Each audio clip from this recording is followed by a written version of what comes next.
আমরা সকলেই সময়ের গুরুত্ব বুঝি। সময় আমাদের তৈরি করে, আর সময়ই আমাদের নষ্ট করে দেয়। কখনো ভালো সময় আসে, আর কখনো ভীষণ খারাপ সময় আসে। তবে আশ্চর্যের বিষয় এটাই যে সব জেনেও আমরা সময় নষ্ট করি।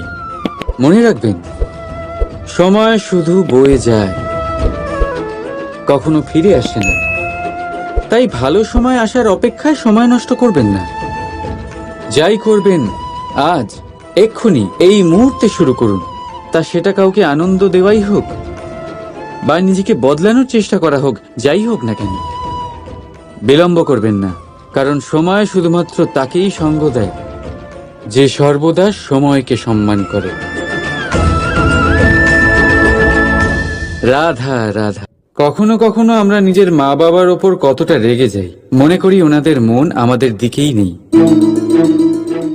আমরা ভাবি ওনাদের কাছে আমাদের কোনো অস্তিত্বই নেই, আর তাই আমরা রেগে যাই। কিন্তু আপনি কি কখনো এমন অনুভব করেছেন যে আমাদের চোখ দিয়ে আমরা আমাদের নাক কখনো দেখতেই পাই না? কারণ তা চোখের ভীষণই কাছে থাকে, দুই চোখের মাঝখানে। কিন্তু যখন কেউ মুখে আঘাত করে, হাত সর্বপ্রথম নাককেই সুরক্ষিত করার চেষ্টা করে। মাতা পিতাও অনেকটা এরকমই হয়। আপনার ভালোর জন্য, আপনার সুরক্ষার জন্য তারা সবসময় তৈরি। তাই তাদের প্রেমকে কখনো সন্দেহ করবেন না। আবশ্যক নয় তাদের প্রেম আপনি সবসময় স্পষ্টভাবে দেখতে পাবেন, কারণ এই এক এমন প্রেম যা সর্বদাই আপনার সাথে ঢাল হয়ে আপনার রক্ষা করতে থাকবে। রাধা রাধা। এই সংসারে সম্পর্ক অত্যন্ত গুরুত্বপূর্ণ। এবারে প্রশ্ন এটাই যে সম্পর্ক কেমন হওয়া উচিত। সম্পর্ক কথার শুরুতেই সম শব্দ আসে। সম অর্থাৎ সমতা। তাই কারোর সাথে সম্পর্ক পালন করতে গিয়ে এতটাও নিচু হবেন না যে ওঠার জন্য কারোর সাহায্যের প্রয়োজন পড়ে। মনে রাখবেন, যে ছোট করতে চায় সে কখনো সম্পর্ক পালন করতে পারবে না। সম্পর্ক তার সাথেই বাঁধুন যে আপনাকে সমান মনে করে, আপনাকে সম্মান করে। কারণ সম্মান দ্বারাই সম্পর্ক স্বীকৃতি পাবে আর সমৃদ্ধ হবে। রাধা রাধা। কখনো ভেবেছেন যখন মাতা সন্তানকে জন্ম দেয় তখন কি হয়? 9 মাস গর্ভে ধারণ, প্রসবের তীব্র যন্ত্রণা, যে যন্ত্রণা এতটাই ভয়ানক হয় যে মনে হয় সন্তানের জন্মের সাথে মাতারও এক নতুন জন্ম হচ্ছে। আর এই জন্মের সাথে শেষ হয় মাতার যন্ত্রণার। কিন্তু যদি আপনি আপনার দৃষ্টিভঙ্গি পাল্টে দেখেন, তাহলে আপনি বুঝতে পারবেন যে এই যন্ত্রণার অন্ত এক অপার আনন্দের প্রারম্ভ। প্রারম্ভ সন্তানের, আর সন্তান মাতা পিতার জন্য সুখের প্রারম্ভ। জীবনের সাথে এটাই হয়। আমরা কখনো কখনো কোনো সম্পর্ক বা পরিস্থিতির যন্ত্রণার অন্তের জন্য এত বিচলিত হয়ে যাই যে সেই আনন্দের প্রারম্ভ আমরা দেখতেই পাই না। মনে রাখবেন, যন্ত্রণা আনন্দের প্রারম্ভের লক্ষণ মাত্র। রাধা রাধা। সংসারে সব থেকে কঠিন কাজ কি? কেউ বলবেন পর্বত আরোহণ করা, কেউ বলবেন সাঁতার কাটা, কেউ বলবেন আকাশে ওড়া। কিন্তু বাস্তবে সত্যি কি এগুলি কঠিন? আসলে যদি দেখা যায় তো এগুলি কিছুটা আলাদা। যে কাজ আমরা করতে অভ্যস্ত নই, আমরা তাকে কঠিন ভেবে নিই। যেমন সাঁতার কাটা আলাদা, পাহাড়ে ওঠার কলা আলাদা, আকাশে ওড়ার কলা আলাদা। যেমন কিছু মানুষ গণিত আর বিজ্ঞানকে কঠিন ভেবে নেয়, কিন্তু বাস্তবে এটা সাহিত্যের থেকে কিছুটা ভিন্ন। কঠিন নয়। দেখুন, এই সংসারে কঠিন কিছুই নেই, শুধু একে অপরের থেকে কিছুটা ভিন্ন। যেমন কোনো মানুষ হন, সম্পর্ক হোক, কারোর চিন্তাধারা বা বিচার বুদ্ধি হোক, কখনো কখনো আমরা বুঝতে পারি না, কারণ আমাদের চিন্তাধারা ও বিচার বুদ্ধির থেকে সেগুলি আলাদা। কিন্তু যদি এটা বুঝে নেওয়া যায় যে সেটা কঠিন নয়, একটু ভিন্ন মাত্র, তাহলে অনেক সম্পর্ক বাঁচানো যেতে পারে। রাধা রাধা। এ হলো একটা পাতলা সুতো। ভাবছি যদি এটা দিয়ে আমি পোশাক বানাই, তাহলে নিজের জন্য কত সুন্দর একটা পোশাক বানাতে পারবো। কিন্তু যদি এটা আমি... চিন্তা করবেন না,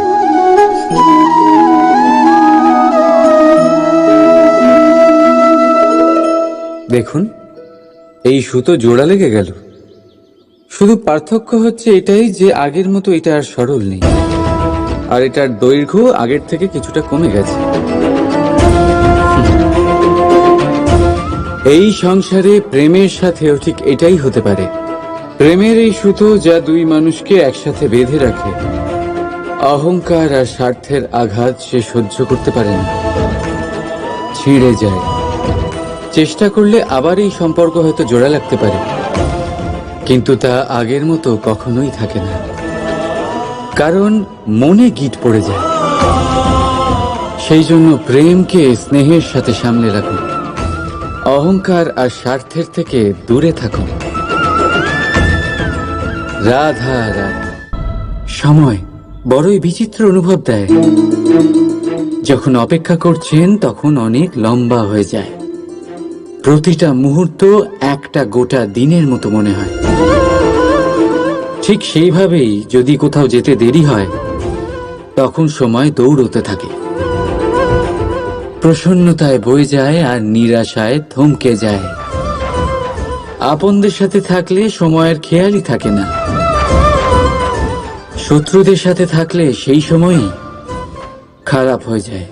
কিন্তু এটাই কি সত্যি বাস্তব? না, সময় তো সময়ই হয়, নিজের গতিতেই চলে সে। শুধু সেই গতির আভাস আমাদের মানসিক অবস্থা অনুযায়ী বদলে যেতে থাকে। তাই এই সমস্যা সময়ের নয়, আমাদের মানসিকতা। তাই নিজেকে খুশি রাখুন, অন্যদেরও খুশি রাখুন। আগের সমস্ত ঘটনা ভুলে যান আর একটা উজ্জ্বল ভবিষ্যতের দিকে অগ্রসর হন। সময় সব সময় ভালোই লাগবে। প্রেম করুন সবার সাথে, সময় সব সময় সুখেই কাটবে। রাধা রাধা। আমরা সকলেই মনে করি যে আমাদের জীবনে কখনো কখনো কোনো না কোনো স্থানে প্রেম হয়েই থাকে। সেটা মাতা পিতার আর সন্তানের প্রেম হোক, জ্ঞানীর জ্ঞানের সাথে হোক, কোন শিল্পীর নিজের শিল্পের সাথে হোক, ইত্যাদি ইত্যাদি। কিন্তু বাস্তবে এটা কি সত্যি প্রেম? মোহ তো হতে পারে। এবার আপনারা জিজ্ঞেস করবেন, প্রেম আর মোহর মধ্যে পার্থক্য কি? পার্থক্য হলো বন্ধনের। যা আপনাকে বাঁধে তা হলো মোহ, প্রেম নয়। প্রেম সেটাই যা আপনাকে মুক্ত করে উন্নয়নের দিকে পাঠায়। চলুন আপনাকে একটা উদাহরণ দিই। কিছু মাতা পিতা নিজের সন্তানকে কোনো অন্য নগরীতে পড়তে পাঠাতে পারেন না, নিজের সন্তানকে তার বন্ধুদের সাথে খেলতে দিতে পারেন না। চিন্তা করেন যে তাদের সন্তানের যাতে কষ্ট না হয়, আর তাই জন্য তাদের বেঁধে রাখেন। এটা প্রেম নয়, এটা মোহ। কারণ যদি এটা প্রেম হতো, তাহলে ওনারা চাইতেন যে সন্তান মাতা পিতার আশ্রয় থেকে বেরিয়ে এই সংসারকে দেখুক, তাকে বুঝুক, আর তার থেকে জ্ঞান অর্জন করুক, নিজের অভিজ্ঞতার থেকে শিক্ষা নিয়ে নিজের একটা ব্যক্তিত্ব বানাক। মনে রাখবেন, মোহ থেকে ভয় জন্ম নেয়, আর প্রেম থেকে শুধুই আনন্দ। সেই কারণে বাঁধবেন না, মুক্ত করুন। কারণ এটাই প্রেম। রাধা রাধা, এই ফলটা দেখছেন আপনি? এটা সেই ফল যেটা গাছের সবচেয়ে উঁচু ডালে পাওয়া যায়,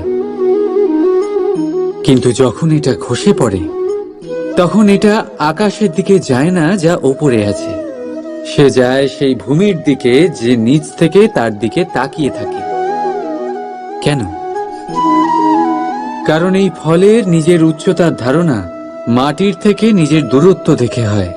এই ব্যাপারটাই আমাদের মানুষের জন্যও খাটে।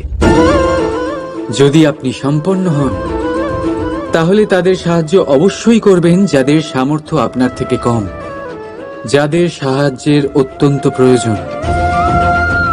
আপনার সামর্থ্য বেশি কারণ তাদের আপনার থেকে সামর্থ্য কম। দেখুন, জীবনে আনন্দ শুধু বড় হওয়ায় নয়, বরং তাদের সাহায্য করেও আছে যারা কোনো কারণবশত আপনার থেকে নিচে রয়ে গেছেন। আর যখন একটা ফল এই কথাটা বুঝতে পারে তখন আপনি নয় কেন? রাধা রাধা, আপনি কখনো কোনো পাখি দেখেছেন? তীব্র বায়ু, ভয়ানক বর্ষা, হিংস্র জীব একাধিকবার তাদের বাসা নষ্ট করে দেয়, কিন্তু তাও সে ঝড়ের সাথে ঝগড়া করে না। সে কখনো বর্ষাকে হিংসে করে না, আর না সে হিংস্র পশুদের ওপর প্রতিশোধ নেয়। সে শুধু স্থান পরিবর্তন করে, অন্য কোনো শক্ত ডালে আবার নিজের বাসা বানাতে উদ্যোগী হয়, আর তারপর সফল হয়ে নিজের পরিবার প্রতিষ্ঠা করে।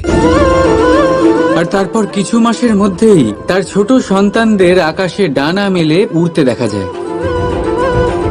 অন্যদিকে একটি সাপ প্রহারের প্রতিশোধ নেওয়ার উদ্দেশ্যে মানুষের বসতিতে প্রবেশ করে, আর শেষে সে নিজেই মারা যায়।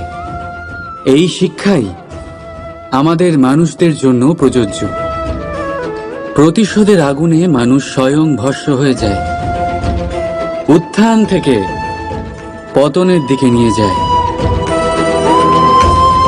তাই যদি জীবনে উন্নতি করতে হয় তবে পরিবর্তনের চিন্তা নিয়ে কর্ম করুন, নয়তো প্রতিশোধ আপনাকে রসাতলে তলিয়ে দেবে।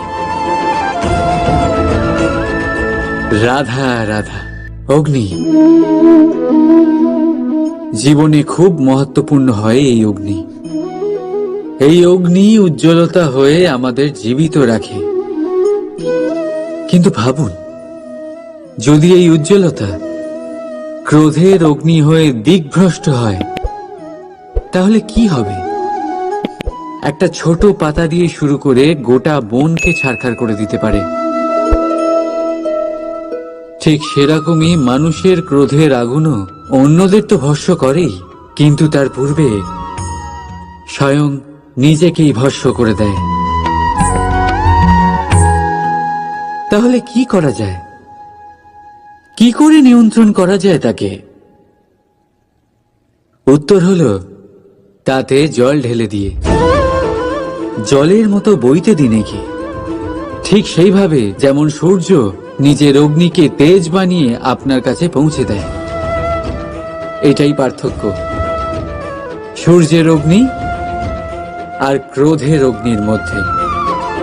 সূর্যের অগ্নি বিচ্ছুরিত হয়ে প্রতিফলিত হয়ে আসে, আর সেই জন্যই তাকে তেজ বলা হয়। অন্যদিকে আমাদের ক্রোধের আগুনের কোনো সীমাই থাকে না। তাহলে নিজের অন্তরের শক্তিকে ক্রোধের আগুন বানিয়ে জ্বালাতে চান, নাকি উজ্জ্বলতা বানিয়ে বিস্তারিত করতে চান? সিদ্ধান্ত আপনার। রাধা রাধা। আমাদের সকলের জীবনে কখনো না কখনো পাথর দ্বারা আঘাত লাগেই, আর এই সংসারও আমাদের ওপরে কখনো না কখনো পাথর বর্ষণ করে। কখনো আমাদের খারাপ ভেবে, আর কখনো আমাদের অসফল ভেবে, কখনো আমাদের বুদ্ধিহীন ভেবে। কারণ অনেক আছে, কিন্তু এই পাথর দ্বারা আমরা আঘাত পাবো কি পাবো না তা সম্পূর্ণ আমাদের হাতে। হয় আপনি এই পাথরের আঘাত পেয়ে চোখের জলে ডুবে থাকতে পারেন, আর নয়তো যদি আপনি চান তাহলে এই পাথর দিয়ে সেতু বানিয়ে সকল সমস্যার সাগর অতিক্রম করতে পারেন। সিদ্ধান্ত আপনার। এই পাথর, এ হলো প্রতীক আমাদের নিন্দার, আমাদের আলোচনার। যে এই আলোচনা নাকারাত্মকভাবে দেখবে সে শুধুমাত্র কষ্টই পাবে, আর যে এই আলোচনাকে নিজের বিকাশের আধার বানাবে সেই সাফল্যের চূড়ায় পৌঁছবে। তাই মনে রাখবেন, আলোচনা আপনার শত্রু নয়, আপনার সবচেয়ে বড় মিত্র। রাধা রাধা। কথায় আছে সবকিছু সীমা থাকে, মুশকিলের, কষ্টের, সংকটের, অন্ধকারের। যার কোনো সীমা নেই তা হলো কেবলমাত্র কঠোর পরিশ্রমের। আপনি নিশ্চয়ই দেখেছেন, রাত্রি যতই অন্ধকারময় হোক তারারা পরিশ্রম করে তার সাথে লড়তে থাকে, আর অবশেষে সকাল হয়েই যায়। ঝড়ে পাখিদের বাসা ছিন্ন বিচ্ছিন্ন হয়ে যায়, কিন্তু পাখিরা নিজের পরিশ্রম দ্বারা তা আবার বানিয়ে নেয়। কারণ যা সীমিত তাকে অসীমের কাছে হারতে হয়, আর পরিশ্রম অসীম। রাধা রাধা। বাবুল গাছ কত বিশাল আকার হয়, পিপুল গাছও বিশাল আকার হয়।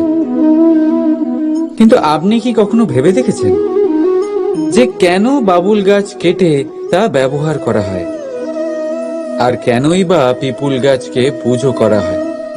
এই জন্যই, কারণ পিপুল গাছ তার নিচে বসে থাকা পথিককে ছায়া প্রদান করে, নিজের ডালে অসংখ্য পাখিদের আশ্রয় দিয়ে থাকে, কাউকে কাঁটা ফুটিয়ে দূরে সরায় না, বরং তাকে শীতল ছায়া দিয়ে তার ক্লান্তি দূর করে। এই সংসারে যদি আপনি সম্মান পেতে চান তবে পিপুল গাছের মতোই হতে হবে। কিছু দিতে শিখুন, আনন্দ, সুখ, শীতলতা দান করতে শিখুন, আর কাঁটার মতন কাউকে কখনো কষ্ট দেবেন না। সম্মান স্বয়ং হেঁটে আপনার কাছে আসবে। আর মন প্রসন্ন হয়ে বলবে, রাধা রাধা। আপনি কি ওই মাকড়সার জাল দেখতে পাচ্ছেন?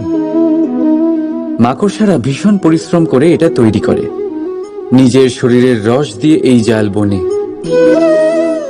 আপনি কি এটার উদ্দেশ্য জানেন? আসলে মাকড়সা এই জালে ছোট কীটপতঙ্গ ধরে তাদেরকে খাদ্যরূপে গ্রহণ করে। কিন্তু আপনি কি এই কথা জানেন যে একদিন মাকড়সা নিজেই নিজের জালে জড়িয়ে মৃত্যুবরণ করে থাকে? বলুন, কি করেন আপনি এই জাল দেখতে পেলে? দেখতে পেলেই মুছে ফেলেন এর অস্তিত্ব, তাই না? তেমনি অন্যদিকে পাখির বাসা, পাখিরাও ভীষণ পরিশ্রম করে এটা তৈরি করে। কিন্তু যদি পাখি একদিন এটা ছেড়ে চলে যায় তাহলেও লোকে এটা নষ্ট করে দেয় না। কারণটা কি? এর কারণ হলো এর নির্মাণ জীবন সঞ্চারের জন্য করা হয়েছিল, নষ্ট করার জন্য নয়। তাই মনে রাখবেন, জীবনে আপনার পরিশ্রম যতই বেশি হোক না কেন, যদি আপনার লক্ষ্য শুভ না হয় তাহলে আপনারও বিনাশ নিশ্চিত। তাই সৃজন করতেই থাকুন, আর মুগ্ধ হয়ে বলুন, রাধা রাধা। বলুন, শ্রেষ্ঠ কে? রেশমের সুতো যিনি তৈরি করেন, নাকি তিনি যিনি এই সুতো দিয়ে বস্ত্র তৈরি করেন?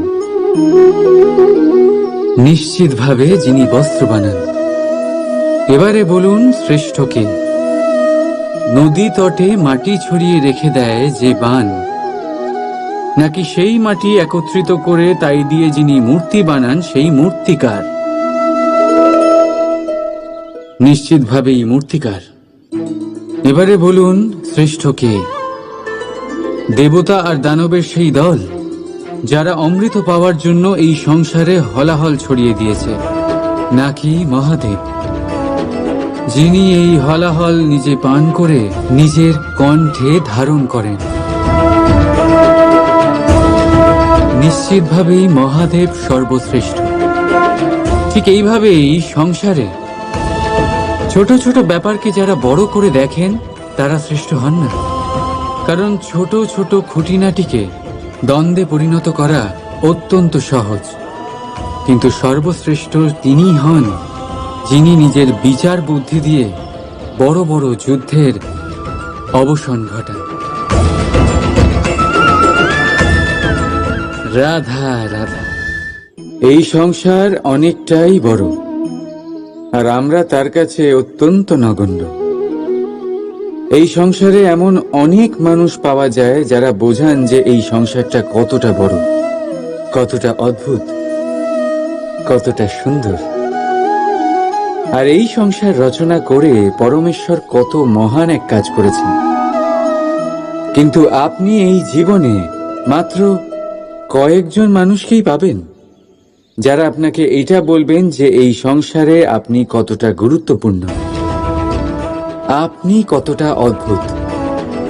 যদি আপনি তাদের সাথে থাকেন তাহলে তারা নতুন কিছু সৃষ্টি করতে পারেন, এই সংসারকে আরো কতটা পবিত্র করতে পারেন। তাই এই সংসারকে গুরুত্ব না দিয়ে সেই মুষ্টিমেয় কিছু মানুষকে গুরুত্ব দিন, কারণ তারাই হলো আপনার আপনজন, আর তারাই আপনাকে সঠিক পথে চালিত করবে। মানুষকে তো বর্ষার স্রোতও বয়ে নিয়ে যেতে পারে, তাকে সাগরও ডুবিয়ে দিতে পারে, কিন্তু গঙ্গা জল সবচেয়ে বেশি শুদ্ধ, কারণ তার কয়েক ফোঁটা মানুষকে মুক্ত করে দেয়। রাধা রাধা। প্রবাহিত নদী কত সুন্দর হয়, বলিষ্ঠ হয়, যেদিক দিয়ে বয়ে যায় সেখানে এক নতুন জীবন প্রদান করে, ধরণীকে উর্বর করে, আকাল দূরে রাখে। আর হয়তো এই জন্যই নদীকে মায়ের মতো পুজো করা হয়। কিন্তু আপনি কি কখনো ভেবে দেখেছেন যে নদীর জন্ম কি করে হয়? এ কি শুরু থেকেই এমন বিশাল আর খরস্রোতা হয়? না, বৃষ্টির ছোট ছোট ফোঁটা একসাথে সম্মিলিত হয়ে এক সূক্ষ্ম ধারা তৈরি করে, আর সেই ধারাগুলি পর্বতের বরফ কেটে তাদেরকে গলিয়ে জলপ্রপাত হয়ে ঝরে পড়ে পাথরের সাথে ধাক্কা খেয়ে তারপরেই সে নদী হয়ে ওঠে। ঠিক সেইভাবেই এত সহজে কেউ মহান হয়ে ওঠে না। ছোট ছোট চেষ্টা মিলে এক বিশাল ব্যক্তিত্ব তৈরি করে। তাই জীবনে সর্বদাই চেষ্টা করতে থাকুন, অস্তিত্ব নিজে থেকেই প্রকাশ পাবে। রাধা রাধা। মিষ্টি জল সবার পছন্দ, কিন্তু নোনতা জল কেউ পছন্দ করে না। এইবার ভাবার বিষয় হলো মুক্ত, যা সমুদ্রের গহ্বরেই তৈরি হয়। নোনতা জলের মধ্যে থেকেই প্রতি মুহূর্তে অন্য প্রাণীদের থেকে বেঁচে নিজের অস্তিত্বকে বাজি রেখে ঝিনুক মুক্ত প্রদান করে থাকে। কখনো ভেবেছেন কেন? কারণ সংকটের সম্মুখীন না হয়ে, চরম পরিস্থিতির সাথে না জড়িয়ে আপনার কখনোই সুখ প্রাপ্তি হবে না। তাই নির্ভীক হয়ে সংকটের সম্মুখীন হন, আর আমার সাথে ভালোবেসে বলুন রাধা রাধা।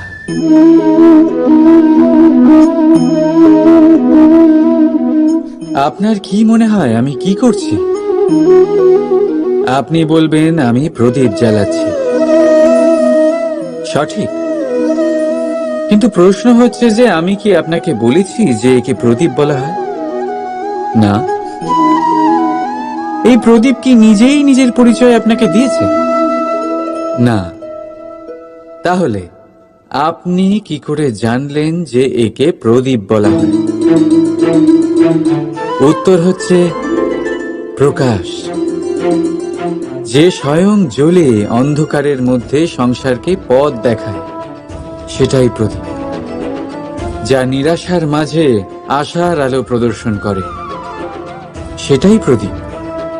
অপর দিকে আছে সাপ, যাকে না দেখেও তার ফনার আওয়াজ শুনেই লোকে ভয় পেয়ে যায়। তার মানে ব্যক্তির পরিচয় তার কর্মের দ্বারা পাওয়া যায়। তাই আপনার এটা বলার প্রয়োজন নেই যে আপনার পরিচয় কি। এটা আপনার কর্মই নিশ্চিত করবে যে লোকে আপনাকে প্রদীপ ভেবে ভালোবাসবে নাকি সাপ ভেবে ভীত হয়ে থাকবে। রাধা রাধা। আমরা সকলেই সময়ের গুরুত্ব বুঝি। সময় আমাদের তৈরি করে আর সময়ই আমাদের নষ্ট করে দেয়। কখনো ভালো সময় আসে আর কখনো ভীষণ খারাপ সময় আসে। তবে আশ্চর্যের বিষয় এটাই যে সব জেনেও আমরা সময় নষ্ট করি। মনে রাখবেন, সময় শুধু বয়ে যায়, কখনো ফিরে আসে না। তাই ভালো সময় আসার অপেক্ষায় সময় নষ্ট করবেন না। যাই করবেন আজ, এক্ষুনি, এই মুহূর্তে শুরু করুন। তা সেটা কাউকে আনন্দ দেওয়াই হোক বা নিজেকে বদলানোর চেষ্টা করা হোক, যাই হোক না কেন, বিলম্ব করবেন না। কারণ সময় শুধুমাত্র তাকেই সঙ্গ দেয় যে সর্বদা সময়কে সম্মান করে। রাধা রাধা। কখনো কখনো আমরা নিজের মা বাবার ওপর কতটা রেগে যাই, মনে করি ওনাদের মন আমাদের দিকেই নেই। আমরা ভাবি ওনাদের কাছে আমাদের কোনো অস্তিত্বই নেই, আর তাই আমরা রেগে যাই। কিন্তু আপনি কি কখনো এমন অনুভব করেছেন যে আমাদের চোখ দিয়ে আমরা আমাদের নাক কখনো দেখতেই পাই না? কারণ তা চোখের ভীষণই কাছে থাকে, দুই চোখের মাঝখানে। কিন্তু যখন কেউ মুখে আঘাত করে, হাত সর্বপ্রথম নাককেই সুরক্ষিত করার চেষ্টা করে। মাতা পিতাও অনেকটা এরকমই হয়। আপনার ভালোর জন্য, আপনার সুরক্ষার জন্য তারা সবসময় তৈরি। তাই তাদের প্রেমকে কখনো সন্দেহ করবেন না। আবশ্যক নয় তাদের প্রেম আপনি সবসময় স্পষ্টভাবে দেখতে পাবেন, কারণ এই এক এমন প্রেম যা সর্বদাই আপনার সাথে ঢাল হয়ে আপনার রক্ষা করতে থাকবে। রাধা রাধা। এই সংসারে সম্পর্ক অত্যন্ত গুরুত্বপূর্ণ। এবারে প্রশ্ন এটাই যে সম্পর্ক কেমন হওয়া উচিত। সম্পর্ক কথার শুরুতেই সম শব্দ আসে। সম অর্থাৎ সমতা। তাই কারোর সাথে সম্পর্ক পালন করতে গিয়ে এতটাও নিচু হবেন না যে ওঠার জন্য কারোর সাহায্যের প্রয়োজন পড়ে। মনে রাখবেন, যে ছোট করতে চায় সে কখনো সম্পর্ক পালন করতে পারবে না। সম্পর্ক তার সাথেই বাঁধুন যে আপনাকে সমান মনে করে, আপনাকে সম্মান করে। কারণ সম্মান দ্বারাই সম্পর্ক স্বীকৃতি পাবে আর সমৃদ্ধ হবে। রাধা রাধা। কখনো ভেবেছেন যখন মাতা সন্তানকে জন্ম দেয় তখন কি হয়? 9 মাস গর্ভে ধারণ, প্রসবের তীব্র যন্ত্রণা, যে যন্ত্রণা এতটাই ভয়ানক হয় যে মনে হয় সন্তানের জন্মের সাথে মাতারও এক নতুন জন্ম হচ্ছে। আর এই জন্মের সাথে শেষ হয় মাতার যন্ত্রণার। কিন্তু যদি আপনি আপনার দৃষ্টিভঙ্গি পাল্টে দেখেন, তাহলে আপনি বুঝতে পারবেন যে এই যন্ত্রণার অন্ত এক অপার আনন্দের প্রারম্ভ। প্রারম্ভ সন্তানের, আর সন্তান মাতা পিতার জন্য সুখের প্রারম্ভ। জীবনের সাথে এটাই হয়। আমরা কখনো কখনো কোনো সম্পর্ক বা পরিস্থিতির যন্ত্রণার অন্তের জন্য এত বিচলিত হয়ে যাই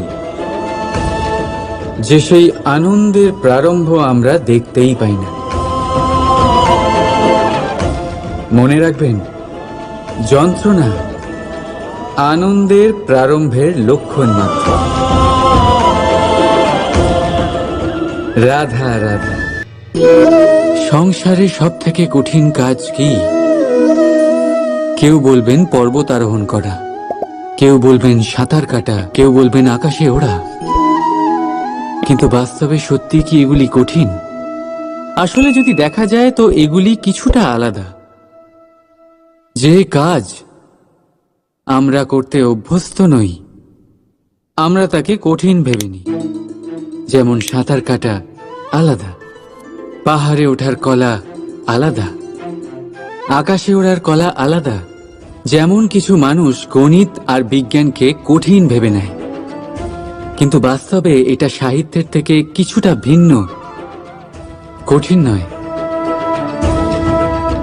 দেখুন, এই সংসারে কঠিন কিছুই নেই, শুধু একে অপরের থেকে কিছুটা ভিন্ন। যেমন কোনো মানুষ হন, সম্পর্ক হোক, কারোর চিন্তাধারা বা বিচার বুদ্ধি হোক, কখনো কখনো আমরা বুঝতে পারি না, কারণ আমাদের চিন্তাধারা ও বিচার বুদ্ধির থেকে সেগুলি আলাদা। কিন্তু যদি এটা বুঝে নেওয়া যায় যে সেটা কঠিন নয়, একটু ভিন্ন মাত্র, তাহলে অনেক সম্পর্ক বাঁচানো যেতে পারে। রাধা রাধা। এ হলো একটা পাতলা সুতো। ভাবছি যদি এটা দিয়ে আমি পোশাক বানাই, তাহলে নিজের জন্য কত সুন্দর একটা পোশাক বানাতে পারবো। কিন্তু যদি এটা আমি, চিন্তা করবেন না,